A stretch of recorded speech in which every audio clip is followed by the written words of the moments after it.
أعوذ بالله من الشيطان الرجيم. بسم الله الرحمن الرحيم. إن الحمد لله نحمده ونستعينه ونستغفره ونعوذ بالله من شرور أنفسنا وسيئات أعمالنا. من يهده الله فلا مضل له ومن يضلل فلا هادي له، وأشهد أن لا إله إلا الله وحده لا شريك له، وأشهد أن محمدا عبده ورسوله صلى الله عليه وآله وسلم تسليما كثيرا. أما بعد، د سرور کائنات صلى الله عليه وآله وسلم ژوند. محترم ورونو، زموږ قصه دې ځای ته رارسېدلې وه. د کعبې شریفې د هغه وخت بنا او تعمیر داسې نه و لکه دغه اوسنۍ بنا. د دغه څخه فرق درلودی. هغه دا چې دغه حجر اسماعیل، دغه ګول او ګردی ځای چې د کعبې شریفې و بغل ته دیوال پر راګرځېدلی دی او حطیم هم ورته ویل کیږي، دا هم په کعبه شریفه کې داخل و. ټوله یوه خونه وه. او بل کعبې شریفې دوې دروازې درلودې چې یوه یې دغه اوسنۍ دروازه وه او یوه بله دروازه یې د دغې دروازې پر برابري په هغه مقابل طرف کې وه او دواړې دروازې یې کښته پر مځکه وې او خلاصې به وې. خلق به د یوه طرفه ورننوتل او د هغه بله طرفه څخه به وتل، لکه څرنګه چې په بخاري شریف کې حدیث دی چې رسول الله صلی الله علیه و آله وسلم د مکې مکرمې تر فتح وروسته و حضرت عایشې رضی الله عنها ته فرمایي: یا عایشه، که چیرې ستا قوم یعنی قریش د کفر و وخت ته نږدې نه وای، ما به کعبه نړولې وای او د ابراهیم علیه السلام پر اساس به مې جوړه کړې وای او دغه حجر به مې پکښې داخل کړی وای او دوې دروازې به مې ورکړي وای چې د یوې څخه خلق ورننوځي او پر هغه بله وځي. دا په صحیح البخاري کې د کعبې شریفې د پخوانۍ بنا صفت او بیان دی. اوس چې قریشو د کعبې شریفې په بنا شروع وکړه، هغه مال چې دوی راټول کړی وو د کعبې شریفې د پوره جوړولو دپاره لږ وو. نو دوی وویل دونه به جوړه کو چې په دغه راټولو سوو پیسو جوړېدلی سي، ځکه اوس د دوی دپاره دوې لارې وې چې د هغو څخه به یوه اختیاروي. هغه دا چې یا به نورې پیسې ټولوي، پر حلال او حرام به نه کیږي، یا به کعبه شریفه د پیسو د نیستوالي په سبب کمه او ناقصه جوړوي. قریشو دغه دوهمه لار خوښه کړه. که څه هم دوی کولی سوای چې نورې پیسې ټولې کړي، مګر هغه پیسې به د ظلم، ربا یا داسې نور حرام مال څخه وای، نو یې دا ښه او بهتره وبلل چې کعبه شریفه به دونه جوړه کو څونه چې په حلال مال جوړیږي، خو نجس او حرام مال به نه په ګډوو. نو یې د ډبرو په استکولو شروع وکړه. د دغه دیواله ډبرې استکوي یوه طرف ته یې ایږدي، د دیوالو د نړېدو څخه چې فارغه سوه نو غواړي چې اساس او تعداو یې هم وکیني او د هغه تعداو څخه یې نوې جوړه کړي. نو یې تر دیواله لاندې حصه د ننه په مځکه کې هم وکیندل. خو چې مځکه یو څه کښته سوه، ویې لیده چې په مځکه کې زرغونې ډبرې دي او دا ډبرې د اوښانو د بوکو پر اندازه یوه ډبره د بلې یوه څنګ ته اوډل سوې پرتې دي. دوی ډېر په تعجب کې سوه. نو د دوی څخه یوه نفر دا اراده وکړه چې دغه ډبرې هم راوکاږي. کم وخت چې کلنګ تر ډبرې لاندې کړي او لږ یې راپورته کړه، د ډبرې د کښته څخه یو شدید نور او روښنایي راښکاره سوه. دونه قوي رڼا وه چې قریبه وه دغه سړی د دغه رڼا په سبب ړوند سي. کلنګ یې د لاسه ولوېدی او ډبره بیرته پر هغه خپل ځای ولوېده. قریشو چې دا حالت ولیدی ویل په زرغونو ډبرو کار مه لرئ، پر دغه ډبرو دیوال پورته کړئ. نو یې شاوخوا ټوله دیوال تر دغه زرغونو ډبرو پورې ایسته کړئ او د دغه زرغونو ډبرو څخه یې نوې بنا شروع کړه. دیوال پورته سو تر څو چې د حجر اسود و اندازې ته ورسېدی. اوس نو حجر اسود ایښول کیږي او بیا نور دیوال پر پورته کیږي. خو د قریشو هر مشر غواړي چې حجر اسود دی پر دغه خپل ځای کښېږدي او حجر اسود خو در معلوم دی چې هغه مشرفه او مبارکه ډبره ده چې د کعبې شریفې په بنا کې کار سوې ده، بلکې د مځکې پر مخ هغه مشرف ترینه ډبره ده. او د هغې په باره کې زموږ عقیده دا ده چې دا یوه ډبره ده چې نه ضرر رسوي او نه فایده. لکه څرنګه چې په حدیث شریف کې راغلی دي کم وخت چې حضرت عمر فاروق رضی الله تعالی عنه راغلی او غوښته یې چې حجر اسود مچ کړي، نو یې په لوړ آواز وویل چې خلک یې واوري، ویل والله زه پوهېږم چې ته ډبره یې، نه فایده رسولی سې نه تاوان، خو کما رسول الله صلی الله علیه و آله وسلم نه وای لیدلی چې ته مچولې ما به نه وای مچ کړې. اوس موږ هم دا ډبره مچوو، نه په دې سبب چې چاته نفع یا ضرر رسوي او نه په دا ډبره کې د الوهیت او خدایي یو شی سته، بلکې صرف د رسول الله صلی الله علیه و آله وسلم متابعت دی. که هغه صلی الله علیه و آله وسلم نه وای مچ کړې موږ به هم نه مچولی، نو زموږ دپاره مچول سنت دی. او رسول الله صلی الله علیه و آله وسلم ولی حجر اسود مچ کی؟ ځکه دا د جنت د ډبرو څخه ده. دا خو مو مخکې وویل چې حجر اسود د جنت څخه راوړل سوی دی، د مځکې د ډبرو څخه نه دی. د حجر اسود قصه اوږده ده، موږ یې مخکې هم یو څه بیان درته کړی دی چې ابراهیم علیه السلام خپل زوی اسماعیل علیه السلام ولېږي چې د دغه کونج دپاره یوه مناسبه ډبره پیدا کړي، او هغه ولاړی وګرځېدی خو ډبره یې نه کړه پیدا. چې بیرته راغی د پلار سره یې دغه ډبره پرته وه، ویل دا دې د کومه کړه؟ ویل دا د الله جل جلاله د طرفه راته راغله. او په یوه روایت کې ویل کیږي چې حجر اسود په اول کې سپینه ډبره وه، مګر په وروسته کې د انسانانو د ګناهو په سبب توره سوه. او د حجر اسود په تاریخ او قصه کې دا هم راغلی دي چې په مسلمانانو کې د قرامطه په نامه سره یوه ډله پیدا سوه چې د اسلام څخه منحرف او اوښتې وه، او دې ډلې د حجاز پر منطقه قدرت او تسلط پیدا کړي. دا چې دوی د اسلام څخه ډېر منحرف وه، نو دوی قصد وکړي چې یوه بله کعبه جوړه کړي، او رښتیا یې هم په حجر کې یوه بله بنا او خونه جوړه کړه چې اوس دغه حجر د احسا په نامه سره یادیږي، او څوک وایي بحرین دی. او د دې دپاره چې خلق د حج او زیارت دپاره دغه د دوی کعبې ته ورسي، نو یې دغه حجر اسود د کعبې شریفې څخه وکښي او نقل یې کوي د هغه خپلې کعبې په بنا کې یې کښېښاوه.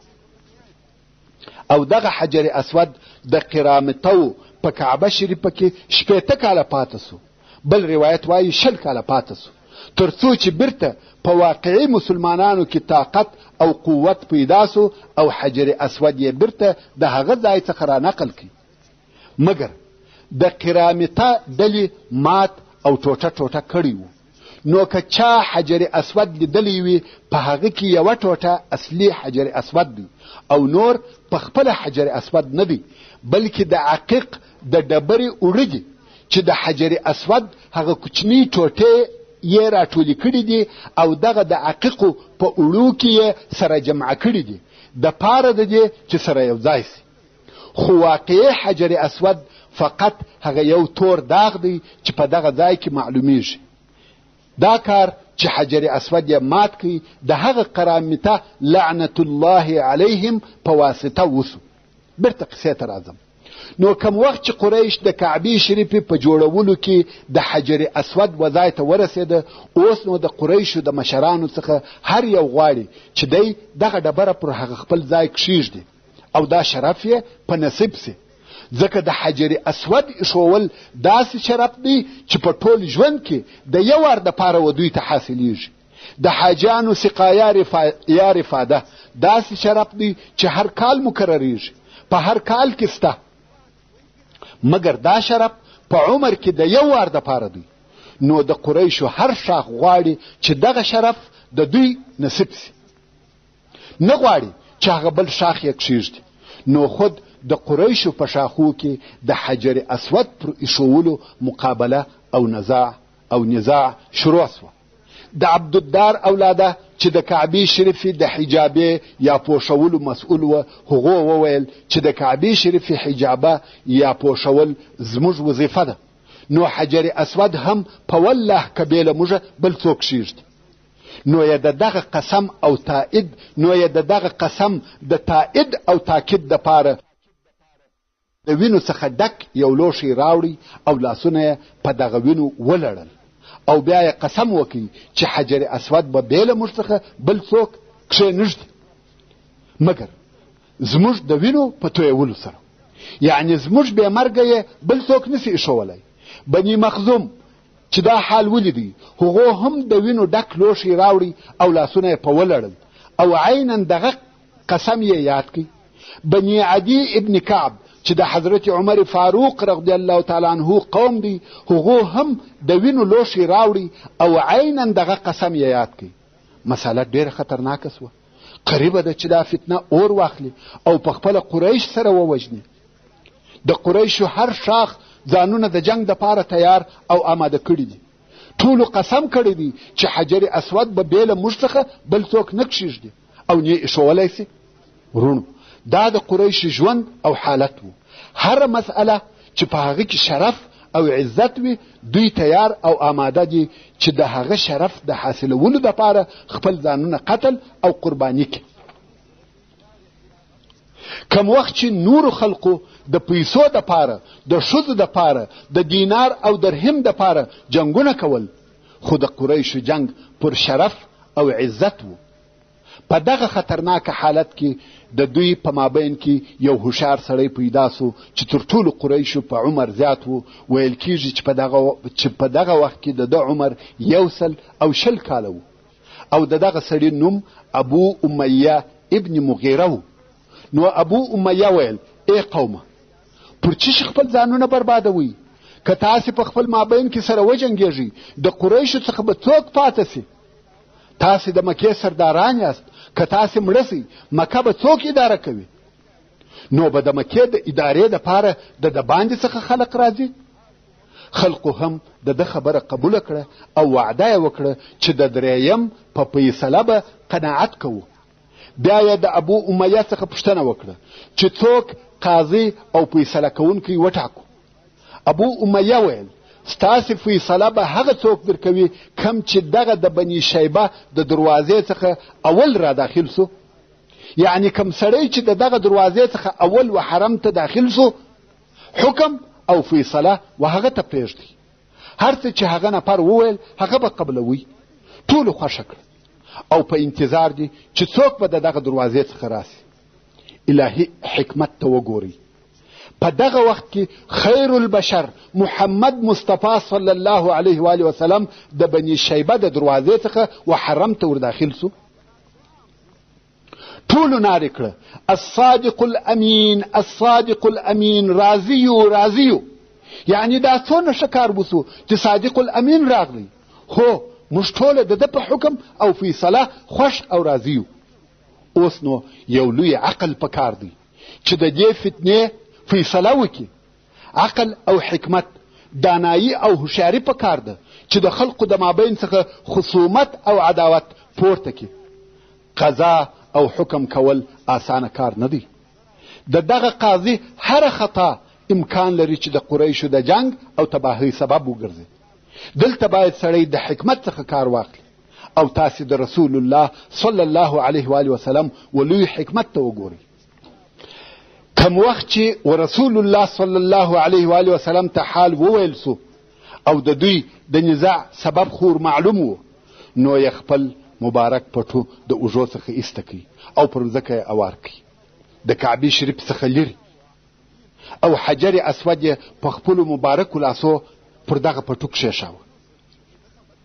اوس حجر اسود د کعبې شریفې څخه یو څو متره لرې هلته پروت دی. نو یې د قریشو و رئیسانو ته ور غږ کړه، ویل اوس نو په ټولو دغه پټو پورته کړي. په دې پورته کولو کې د قریشو د هر شاخ مشر حصه واخیسته او حجر اسود یې د دغه ځای څخه تر کعبې شریفې پورې یوړی و هغه خپل ځای ته یې ورساوه. بیا نو په خپله رسول الله صلی الله علیه و آله وسلم حجر اسود د هغه پټو څخه واخیستی او د کعبې شریفې په بنا کې یې په خپلو مبارکو لاسو پر هغه خپل ځای کښېښاوه. و دغه حکمت ته متوجه سواست چې د دغه ځای څخه په پټو کې پورته کې دغه مشران فکر کوي چې موږ نو څه کار وکړي، هېڅ مو نه دي کړي. نو ځکه حجر اسود یې لرې یووی د کعبې شریفې څخه او هلته یې په پټو کې کښېښاوه. د هغه ځای څخه د قریشو مشرانو هر یوه د پټو یوه څنډه نیولې ده او تر کعبې شریفې پورې یې راوړي. معلومه سه چې هر یوه یو کار وکړي او په دغه کار کې حصه واخیسته. نو دلته چې راورسېدی دوی پټو پورته نیولی دی، رسول الله صلی الله علیه و آله وسلم حجر اسود واخیستی پر هغه خپل ځای کښېښاوه. نو هغه نفر چې حجر اسود یې پر دغه ځای کښېښاوه هغه محمد مصطفی صلی الله علیه و آله وسلم و. نو د ده علیه الصلاة وسلام په حکمت سره هغه د اور لګېدو پولیته ایسته سوه او قریش د قتل او قتال څخه وساتل سوه. دا هغه مهمه واقعه وه چې د محمد صلی الله علیه و آله وسلم په ژوند کې تر واده وروسته او تر بعثت د مخه پیښه سوې ده، چې په دغه وختو کې د رسول الله صلی الله علیه و آله وسلم عمر 15 کاله و.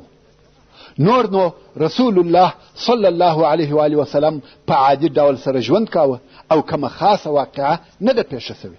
ورونو ستاسې د معلوماتو د زیاتوالي دپاره به د کعبې شریفې د بنا او جوړېدو یو څه تاریخ درته بیان سي. هغه دا چې کعبه شریفه په ټول تاریخ او زمانه کې په یقیني ډول سره فقط 4 واره جوړه سوې ده او تر دغه 4 واره په د مخه جوړېدو کې د علماء کرامو شک او اختلاف سته. هو هلته داسې روایتونه سته چې وایي کعبه شریفه 10 واره جوړه سوې ده، خو اوس تاسې و دغه بحث ته غوږ ونیسئ.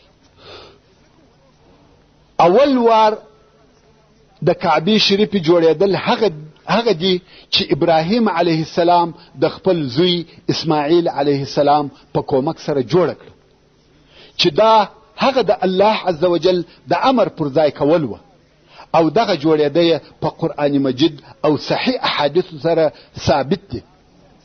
الله عز وجل د سورة البقره په 128 نمبر آیات کې فرمایي: وَإِذْ يَرْفَعُ إِبْرَاهِيمُ الْقَوَاعِدَ مِنَ الْبَيْتِ وَإِسْمَاعِيلُ رَبَّنَا تَقَبَّلْ مِنَّا إِنَّكَ أَنْتَ السَّمِيعُ الْعَلِيمُ. یعنی ای محمد صلی الله علیه و آله وسلم هغه وخت یاد که چې ابراهیم علیه السلام او اسماعیل علیه السلام د کعبې شریفې تاداونه او بنیادونه پورته کول او دواړو به ویل: ای زموږ ربه ته دغه کار زموږ څخه قبول که.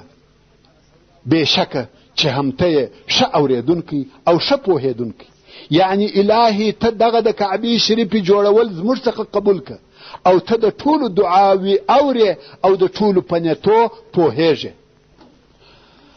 او په دې باره کې صحیح احادیث هم خورا ډیر دي چې په رانقلولو سره یې بحث اوږدیږي. او د دغه بنا په باره کې د تاریخ کتابونه او علماء کرام وایي چې د ابراهیم علیه السلام د کعبې شریفې د دیوالو لوړوالی 9 ذراعه و او اوږدوالی یې 10 ذراعه و او د کعبې شریفې بر 22 ذراعه و او بیله چته وه، یعنی چت او بام یې نه درلودی. او د کعبې شریفې 2 وار جوړول دغه دي چې قریشو تر بعثت او اسلام د مخه جوړه کړه او د دغه وار په جوړولو کې رسول الله صلی الله علیه و آله وسلم هم اشتراک کړی دی. او په دې وار کې د کعبې شریفې د دیوالو لوړوالی 18 ذراعه کوي، خو د اوږدوالي څخه یې 6 ذراعې او د ذراع یو څه حصه د مال د کمبودۍ په سبب پرېښول، چې دا هغه ځای دی چې حجر یا حتم ورته ویل کیږي. او د کعبې شریفې و شمالي طرف ته دی او د کعبې شریفې دروازه یې د مځکې څخه لوړه کړه. دا د دې دپاره چې څوک بې له اجازې د قریشو دننه ور نسي، چې په دغه باره کې رسول الله صلی الله علیه و آله وسلم د مکې مکرمې تر فتح وروسته و حضرت عایشه رضی الله عنها ته فرمایي یا عایشه که ستا قوم یعنی قریش د جاهلیت و وختو ته نږدې نه وای ما به د کعبې شریفې د نړولو امر کړی وای خو په نوي جوړولو کې به مې هغه حصه پکښې داخله کړې وای کومه چې ځینې ایستل سوې ده او د مځکې سره به مې برابره کړې وای یعنی د کعبې شریفې د ننه مځکه به مې دونه کښته کړې وای چې د مځکې سره برابره وای او یوه دروازه به مې د شرق و طرف ته ور کړې وای بله د غرب و طرف ته نو به دغه جوړوالی هغه د ابراهیم علیه السلام پر اساس وای او دریم وار جوړېده هغه دی کوم وخت چې کعبه شریفه د یزید ابن معاویه په زمانه کې د ده د لښکرو د طرفه وسوځل سوه چې د هغې واقعې خلاصه دا ده د 14 سنې په آخر کې د یزید لښکرو د حسین ابن نمیر السکونی په قومنداني عبدالله ابن زبیر رضی الله تعالی عنه چې د مسلمانانو خلیفه او امیر المؤمنین و د یزید په امر په مکه مکرمه کې محاصره کوي او بیا یې کعبه شریفه په منجنیق وویشته کعبه شریفه ونړېده او وسوځېده عبدالله ابن زبیر رضی الله تعالی عنه د حج تر موسمه انتظار وکړي څو چې خلق د هر ځای څخه د حج دپاره راغله نو عبدالله ابن زبیر رضی الله تعالی عنه مشوره ورسره وکړه ویل ای خلقو ما ته د کعبې شریفې په باره کې مشوره راکړي ټوله ونړوم او بیرته یې د سره جوړه کم او کې دغه نړېدلي ځایونه ورترمیم کم عبدالله ابن عباس رضی الله تعالی عنه وویل زما نظر دا دی چې نړېدلي ځایونه یې په دغه خپلو ډبرو ورجوړ کړي او نوره کعبه شریفه پر خپل حال پرېږدي ځکه دا هغه کعبه ده چې خلق پر دې مسلمانان سوي دي او دا هغه ډبرې دي چې خلق پر هغو مسلمانان سوي دي یعنی هر څه دي پر خپل حال پاته وي فقط نړېدلي ځایونه یې ورجوړ کړي عبدالله ابن زبیر رضی الله تعالی عنه وویل که ستاسې څخه د هر چا کور نړېدلی او سوځېدلی وای تر هغو نه راضي کېدی چې کور یې بیرته د سره نه وای جوړ کړی نو د خپل رب د کور په باره کې څنګه فکر کوئ نو عبدالله ابن زبیر رضی الله تعالی عنه وویل زه د خپل رب څخه 3 ورځې استخاره کوم بیا پر هغه کار اقدام کوم یا هغه کار کوم چې خیر پکښې ووینم پس له 3 ورځو یې د کعبې شریفې په نړولو شروع وکړه تر څو تر مځکې یې ورسول او بیا یې شاوخوا پردې پر راوګرځولې او د کعبې شریفې په نوې بنا یې شروع وکړه او هغه 6 ذراعه خالي مځکه چې د حجر په نامه دغسې پرېښول سوې وه هغه یې هم پکښې داخله کړه او د کعبې شریفې د دیوالو په لوړوالي یا جګوالي کې یې تر پخوا نور هم 10 ذراعه زیات کړه او 2 دروازې ورکړې چې پر یوه دروازه به خلق ورننوتل او پر هغه بله به وتل خو دغه زیاتوب یا تغییرات یې د هغه حدیث شریف په جرأت سره وکړه کم چې حضرت عایشه رضی الله تعالی عنها د رسول الله صلی الله علیه و آله وسلم څخه روایت کړی دی او د مخه درته بیان سو وصلى الله تعالى على خير خلقه محمد وآله وأصحابه وأهل بيته أجمعين والسلام عليكم ورحمة الله وبركاته.